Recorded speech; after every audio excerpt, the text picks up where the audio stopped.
Thank you, Madam Speaker, and good evening. Good evening, sir. I rise with just a couple of comments. I do not have any questions for the proponent, so he can continue enjoying his dinner if that's what he is doing. One of the reasons that I don't have any questions for the proponent is because so many of my colleagues have asked so many great questions. And I'd be remiss if I didn't point out the great work of my colleague from the 134th and the impassioned pleas of my colleague from the 23rd, who did an absolutely tremendous job. I was particularly moved by his comments and questioning. You know, I was just listening to my colleague from across the aisle talking about essentially people saying no all along to tolls, saying no to taxes, essentially saying now is when we have to have the courage to act to start to fix the STF.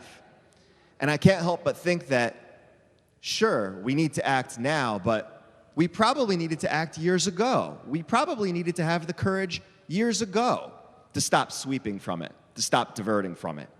We probably had to have the courage years ago to not put fringe benefits for employees in it, which have nothing to do with maintaining our roads. So it's a little bit disingenuous to say that now we need to have the courage to act when we've needed to have the courage to act for years. We literally just talked about dairy farmers. Product moved by carriers, dairy.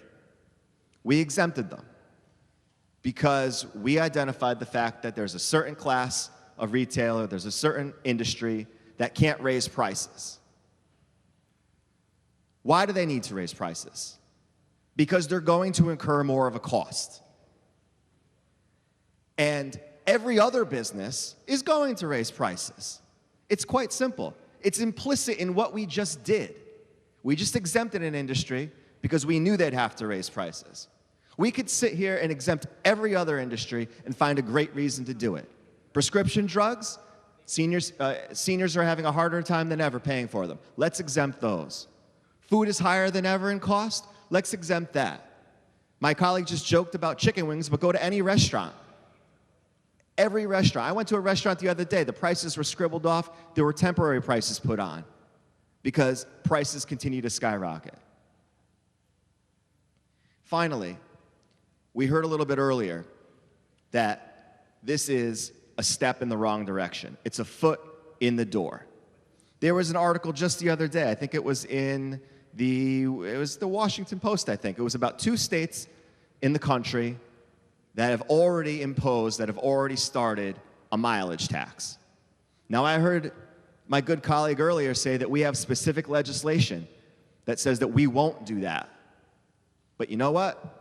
Legislation is just one vote away from being changed. And there's something on the board right now which says concerning a highway use fee. And all it takes is the affirmative vote of this chamber on another bill right on that board to say that we're going to have a mileage tax and that it's going to be on every single passenger vehicle in this state. This bill says the wrong thing, it gives the wrong message, and it's not the solution we need. The real solution we need is that we need to fix our STF, make it a real lockbox so that we can stop diverting, stop sweeping, and that's how we really start to fix our transportation problems. I really appreciate the time, Madam Speaker. Thank you very much. Thank you, Representative.